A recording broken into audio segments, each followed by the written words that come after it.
ഞാൻ സൗത്ത് ആഫ്രിക്കയിൽ ജോലി ചെയ്യാൻ പോകും. ജോലി എന്തായാലും 21 വയസ്സിന് മുന്നേ ഒരു ജോലി വാങ്ങണമെന്നുണ്ടായിരുന്നു. ഇനി സൗത്ത് ആഫ്രിക്കൻ റാൻഡ് ഞാനിങ്ങനെ എണ്ണി തള്ളു.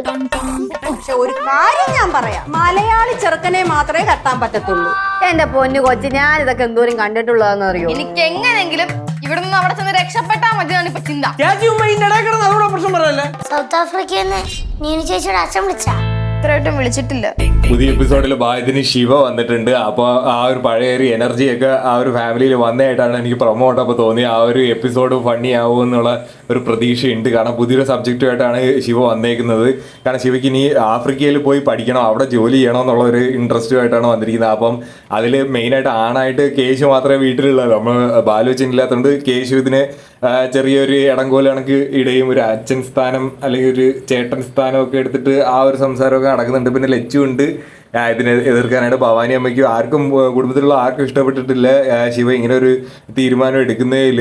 എനിക്ക് അറിയാം ഇതൊരു പ്രാങ്ക് എങ്ങാനും ആയിരിക്കും. മറ്റേ ശിവ ഇടയ്ക്ക് വെച്ച് മറ്റേ കല്യാണം കഴിക്കുന്നു എന്ന് പറഞ്ഞ് ഒരു പ്രാങ്ക് നടത്തിയിരുന്നു. അപ്പോൾ അതേപോലെ ഒരു പ്രാങ്ക് ആവാനേ സാധ്യതയുള്ളൂ. സൗത്ത് ആഫ്രിക്കയിൽ പോയി പഠിക്കുക എന്നുള്ളൊരു സംഭവമായിട്ടാണ് ശിവ പുതിയ എപ്പിസോഡ് വന്നിരിക്കുന്നത്. എന്തായാലും ബാലുവച്ചൻ പുതിയ എപ്പിസോഡ് എത്തുന്നില്ല.